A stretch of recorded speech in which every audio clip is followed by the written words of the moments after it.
नमस्कार प्रिय विद्यार्थियों, बीए तृतीय वर्ष के प्रथम प्रश्न पत्र में आज हम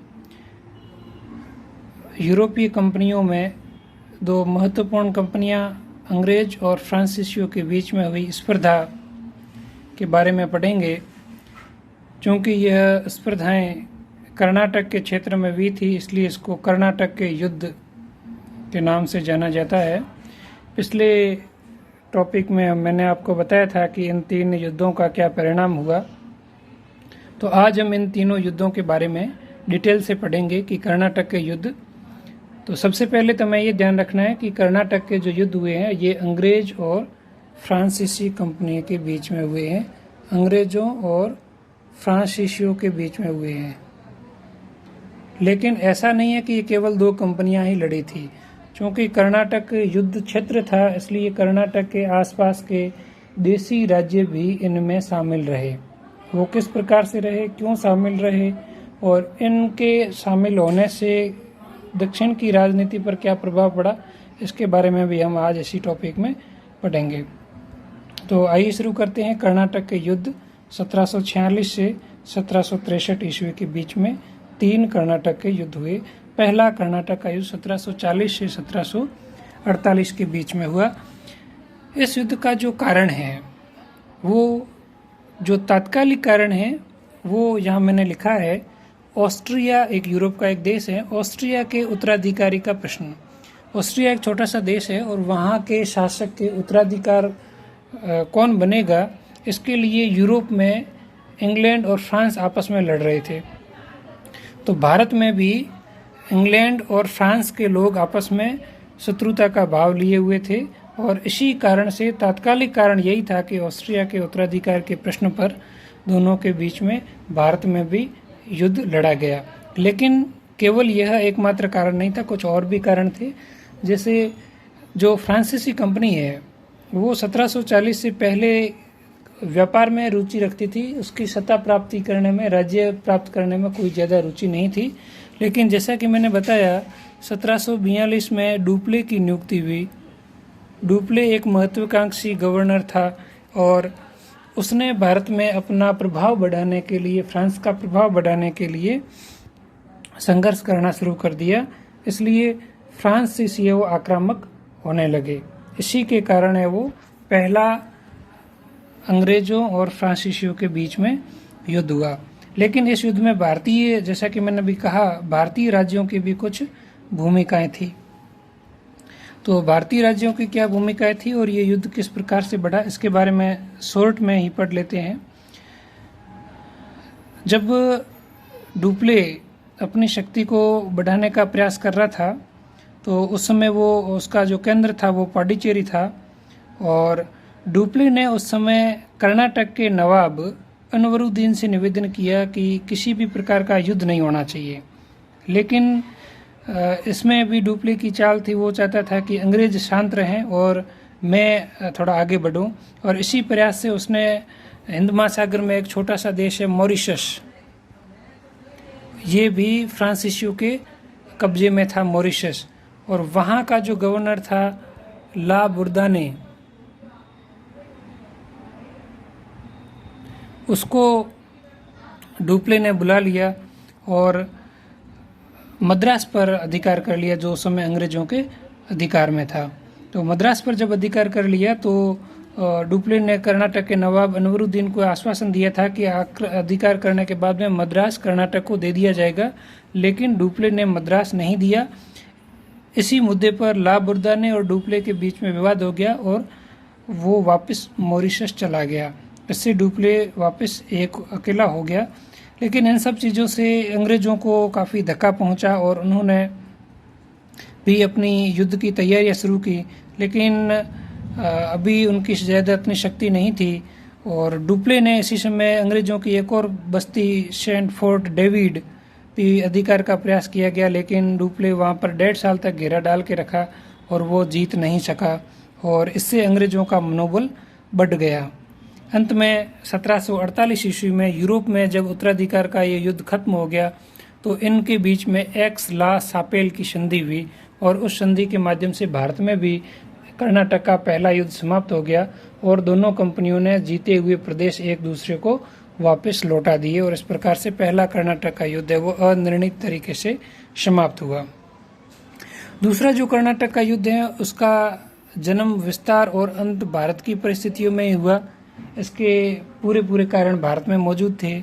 इस समय जो प्रमुख दक्षिण में जो शासक थे उनमें आपस में संघर्ष हो रहे थे और इन दोनों कंपनियों ने इसमें अपनी भूमिका को शामिल किया, इसलिए ये दूसरा युद्ध हुआ। उस समय हैदराबाद में जो निज़ाम था, उस हैदराबाद के निज़ाम आसफ जाह निज़ामुल्क, उसकी मृत्यु हो गई।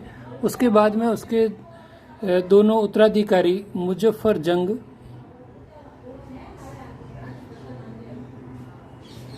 और नासिर जंग, ये उसके दो पुत्र थे निजामुल के। इन दोनों में उत्तराधिकार के लिए लड़ाइयाँ शुरू हो गई। उसी समय कर्नाटक में जो नवाब था अनवरुद्दीन, उनके और नवाब का एक दोस्त था, दोस्त अली, उसका दामाद था चंदा साहिब। उसने भी नवाबी के लिए दावा कर दिया। तो कर्नाटक के नवाब अनवरुद्दीन और चंदा साहब, इन दोनों के बीच भी संघर्ष शुरू हो गया। तो कर्नाटक में भी उत्तराधिकारी संघर्ष हो गया और हैदराबाद में भी संघर्ष हो गया। तो इन दोनों संघर्षों के कारण फ्रांसीसी और अंग्रेजों ने भी इनका सहयोग करना शुरू कर दिया। इस युद्ध में मराठे और मैसूर भी भागीदार बने। तंजावुर का राज्य भी इसमें भागीदार था, लेकिन ये तो अंग्रेजों के द्वारा या फ्रांसीसियों के द्वारा समझौते के तहत अंदर लाए गए थे। अब जो डुप्ले था वो अपनी आक्रामक नीतियों के लिए जाना जाता था, इसलिए डुप्ले ने कर्नाटक में चंदा साहब को समर्थन दे दिया और जो हैदराबाद का जो उत्तराधिकारी युद्ध हो रहा था उसमें मुजफ्फर जंग को समर्थन दे दिया। तो अंग्रेजों को नासिर जंग और नवाब अनवरुद्दीन को समर्थन देना पड़ा। तो इस प्रकार से दो गुट बन गए और इनके बीच में संघर्ष हुआ। तो सबसे पहला जो संघर्ष हुआ वो कर्नाटक के नवाब और डुप्ले के बीच में हुआ और वो युद्ध हुआ था अंबर का युद्ध। और इस अंबर के युद्ध में नवाब अनवरुद्दीन है वो मारा गया। तो इससे अनवरुद्दीन ने वो एक बार पराजित हो गया। चंदा साहब को है वो डुप्ले ने नवाब बना दिया। दूसरा, हैदराबाद के साथ में भी जब युद्ध हुआ नासिर जंग और मुजफ्फर जंग के बीच में, तो नासिर जंग को मुजफ्फर जंग ने बंदी बना दिया और अंत में मुजफ्फर जंग को डुप्ले ने हैदराबाद का निजाम है वो घोषित कर दिया। तो मुजफ्फर जंग है वो हैदराबाद का राजा बन गया। तो डुप्ले जो चाहता था इन दोनों राज्यों में, कर्नाटक में चंदा साहब को स्थापित कर दिया और हैदराबाद में मुजफ्फर जंग को स्थापित कर दिया। तो ये जो समय था ये डुप्ले का सबसे बड़ा और फ्रांसीसी कंपनियों का सबसे गौरवशाली समय था, जब कर्नाटक और हैदराबाद दोनों में ही उसके मित्र व्यक्ति शासक बनकर बैठे थे।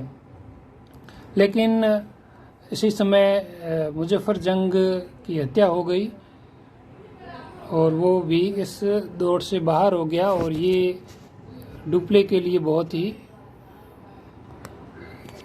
नुकसानदायक चीज़ हुई और वो फिर से संघर्ष में उतर गया। इसी समय अंग्रेजों में जो मद्रास था, अंग्रेजों के पास में था, वहाँ का गवर्नर सांडर्स को बनाया गया और उस सांडर्स ने 1751 में त्रिचनापल्ली पर अधिकार कर लिया और इससे भी फ्रांसीसियों की स्थिति थोड़ी विकट हो गई। लेकिन रॉबर्ट क्लाइव जो था वो उस समय सबसे ज़्यादा योग्य अंग्रेज सेनापति था और उसने अर्काट पर जब विजय प्राप्त कर ली तो इस युद्ध में अर्काट का जो घेरा था, इससे अंग्रेजों की जो सैन्य शक्ति था उसका पता चलता है।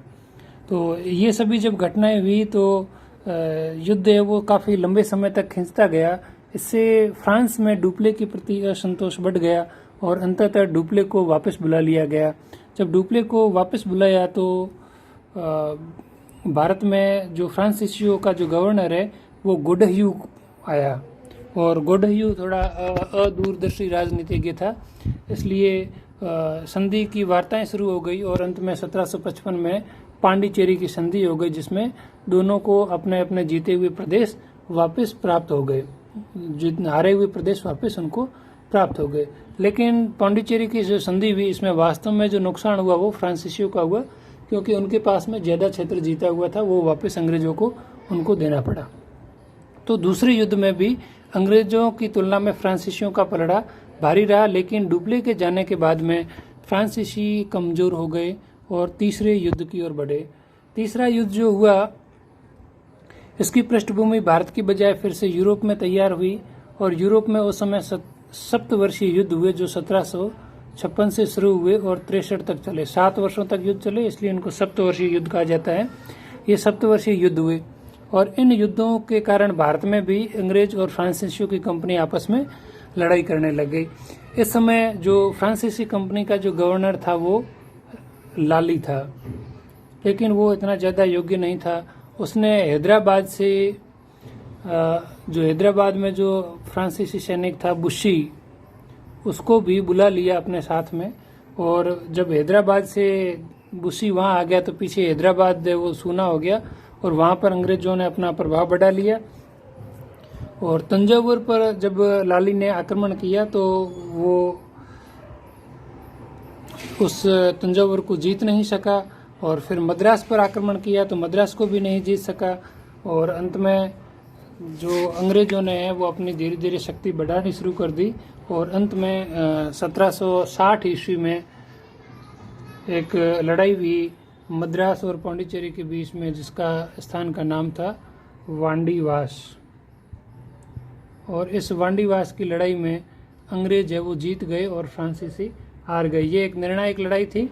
उसके बाद में कोई बड़ा युद्ध नहीं हुआ, लेकिन जब यूरोप में 1763 ईस्वी में पेरिस की संधि हुई, तो इसी पेरिस की संधि के माध्यम से भारत में भी यह युद्ध समाप्त हो गया और अंत में अंग्रेजों को पांडिचेरी और चंद्रनगर जैसे क्षेत्र वापस लौटा दिए गए और यह शर्त रखी गई कि फ्रांसीसी भारत में अपनी सेना नहीं रखेंगे और अंग्रेजों का कोई विरोध नहीं करेंगे। इस प्रकार से अंग्रेजों ने भारत में फ्रांसीसियों को भी उखाड़ फेंका और कर्नाटक के 3 युद्धों के माध्यम से उन्होंने भारत में अपनी एकाधिकारी पूर्ण सत्ता स्थापित कर ली। अब उनके सामने भारतीय राज्य थे और उनको चुनौतियों को किस प्रकार से निपटना था, इसके बारे में हम अगले टॉपिक में पढ़ेंगे।